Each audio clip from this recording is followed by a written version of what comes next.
sanfona estava... Muito bem, estamos de volta com a opinião que recebe hoje o colega jornalista Sérgio Martins, colunista do Estado de São Paulo, e o nosso comentarista, o advogado Roberto Mohamed. Ô Sérgio, é um recente artigo seu no Estadão, cujo título é Nada de Novo no Front, né? Falando sobre o momento cultural, o momento do rock brasileiro, você ali diz que não surgiu nada de novo nos últimos 40 anos no rock brasileiro, né? Então, eu te pergunto, é um retrato de momento da cultura brasileira de um modo geral? Não surgiu nada de novo, de bom? Me permita fazer uma correção. Na verdade, o artigo fala que, infelizmente, os temas que os Titãs e os Paralamas abordavam naqueles discos, né, que eram Selvagem, Cabeça de Dinossauro, naquela época, continuam muito presentes na política brasileira, né? A gente ainda vive um esquema de desigualdade social, existe um problema de violência policial, e quem mora em São Paulo sabe muito bem disso.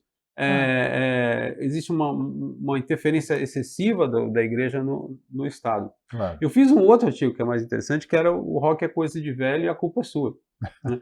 Porque o cara que vai ao show de rock, ele não quer ver nenhuma banda nova, ele quer ver sempre as mesmas bandas. Eu tive lá 2 semanas atrás, eu tive no Monsters of Rock. Daí a nostalgia que você se refere. É a nostalgia, o cara vai lá para ver o Guns N' Roses, que a gente chamou carinhosamente de Neymar do rock and roll, né? Meu, tá cada vez pior, cara. Tá cada vez pior. Tá cada vez... eu não sei se a gente pode falar isso, mas cada agudo que ele dava, eu achava que aquela calça dele ia rasgar, porque ele fazia um esforço, assim, sobre-humano, o Axl Rose, né? Eu acho que, às vezes, os caras não respeitam o seu próprio legado. Eu acho que é um desrespeito ao seu próprio legado. Eu vi isso naquela edição, na penúltima edição do Monsters of Rock, com Scorpions, Deep Purple, parecia um show na Casa do Sol, que é um asilo que tem aqui em Santos. Porque a maioria dublando, o Ian Gillan me deu pena, ele não consegue mais cantar. Não. Teve músicas que tiveram que ser retiradas do repertório, porque ele não consegue mais cantar. E o Hit já falava isso daquela época, ele já não estava cantando nada naquela época em que o Hit Blackmore saiu. O Scorpions dublando, o Kiss, eu tava sentindo pena do Gene Simmons, ele estava suando tanto, a maquiagem estava derretendo. Quer dizer, não dá mais, os caras têm que ter um limite. O Stanley saía do microfone e continuava cantando, porque era playback. Então é muito triste isso, não respeitar a sua própria história. Sim, lógico. Eu acho que todo mundo gosta de dinheiro, mas, por exemplo, eu achei de um caráter enorme o John Bon Jovi, que optou por menos shows, porque ele sabe que ele não aguenta uma turnê por causa da voz.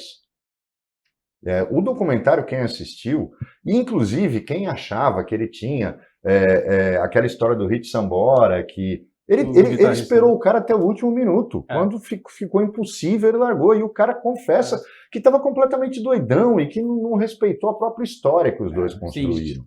Realmente é triste. É triste isso. E a gente viu N casos. Por exemplo, Duran Duran, eu não sei porque que eles lançam um disco novo, ninguém compra.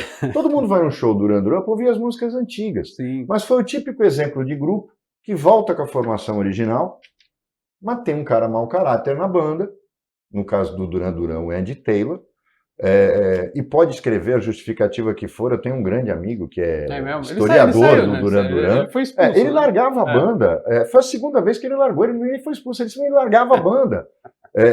A primeira vez eles ficaram sabendo porque o cara da banda para a qual ele estava indo telefonou e falou: vocês estão sem guitarrista. Quer dizer, o mesmo cara. A gente já viu isso acontecer de monte, mas eu acho que o respeito à sua história tem que acontecer. É um legado. Nesse ponto, por exemplo, olhem o Roger Waters e o David Gilmour. O Roger Waters, o show é sensacional. Sim. Inclusive, ele, sabendo das suas limitações, canta só metade das músicas. Ele contratou ótimos vocalistas, que também são músicos, só contratou músico fera e faz um show completo. Ele tem a concepção de que Roger Waters virou uma banda. O David Gilmour, sentindo que ele não conseguia mais, porque o David Gilmour tinha uma característica em relação ao Roger. O Roger vai cantar as músicas do Pink Floyd, quase metade era cantada pelo David. Então não tem problema ele não cantar. Mas no caso do Pink Floyd, ele ficou mais com as músicas dele, que ele cantava. Sim. E ele não tem como substituir, ele não consegue mais. Ele falou, ele consegue tocar, mas ele não consegue mais cantar. Então, O respeito dele pelo legado dele fez o quê? Acabou, não vou fazer mais shows, não tem volta de Pink Floyd, não tem mais nada disso. E o Roger, inclusive, convidou. Queria fazer a volta. Pelo menos um show, ou 2. Então, eu acho que isso é respeito pelo seu legado. Claro. Você sabe que eu recentemente entrevistei um roqueiro americano que, para a turma que gosta de hard rock, ele é muito famoso, chama Kip Winger. É de uma banda chamada Winger.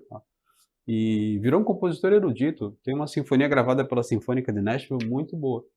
E ele vai fazer a última apresentação dele no Brasil, no Bangers Open Air. E eu falei para ele, você vai parar e tal? Ele falou, eu quero parar antes de não atingir mais as notas que eu tenho que atingir, eu prefiro parar, porque eu não quero dar vexame. Eu achei isso de uma dignidade incrível. Agora, Sérgio, você fala nos Titãs e nos Paralamas nesse artigo. De lá para cá não surgiu nada aqui? Não, surgiu. De nível que você apontaria? Para mim, o que era importante do artigo, eu acho que o título não foi muito feliz, eu deveria ter tido.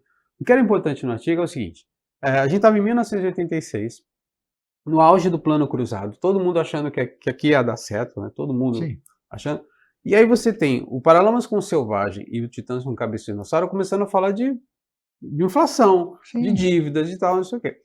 Então, eles foram uma espécie de, para usar um termo da mitologia grega, uma espécie de Cassandra, né, sobre o que a gente ia enfrentar nas temporadas seguintes, né, com os vários choques da economia. Acho que as pessoas não lembram como era, né, das remarcações do supermercado.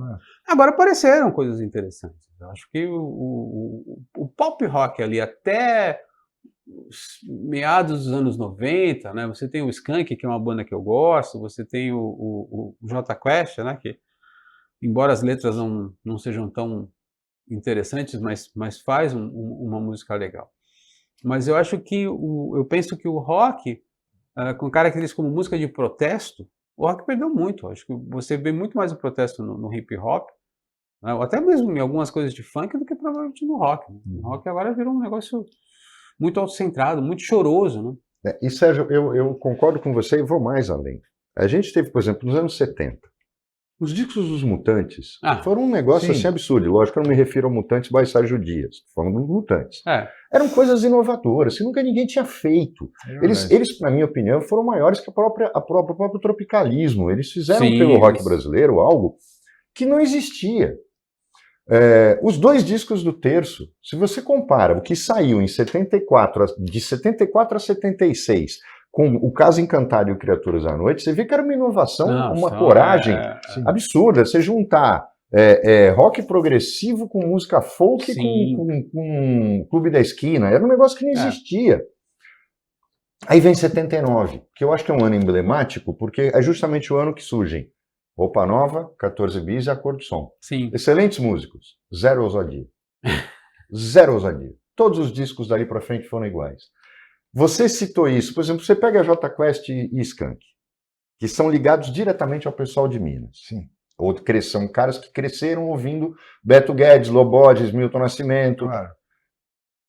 É zero inovação. Os discos são todos iguais. Eles não ousam. Eles repetem as fórmulas dessas 3 bandas que eu falei. Não é o caso de Titãs, não é o caso do Paralamas, que foram bandas que se reinventaram. O Paralamas, eu não consigo deixar de fazer o paralelo. E depois é o Rush. Porque eles foram mudando, cada disco deles foi numa direção. Tinha uma história engraçada, porque os Titãs, no começo, os shows do Titãs não eram tão potentes, assim, digamos assim, de parede sonora, né? Então o Gilberto Gil falou que os Paralamas eram 3 músicos que soavam como uma banda de 20 integrantes, e os Titãs eram 8 músicos que soavam como uma caixinha de música, né? Mas pior é que era verdade. Faltou citar o pessoal do Mangue Beat, né? O Chico Science e Nação Zumbi foi algo muito interessante, o Rapa, mas eu vejo isso, eu vejo que falta hoje, né? Hoje o rock nacional não protesta contra nada, né? Falta esse confronto que a gente precisa. Falta talento. Também, mas talento, falta talento em todas as esferas. É um retrato da cultura brasileira no momento. Não diria Raul Seixas, falta cultura para cuspir na estrutura. Tá certo, Sérgio. Vou pedir sua licença, Roberto. Vamos para mais um rápido intervalo e voltaremos em seguida com a opinião.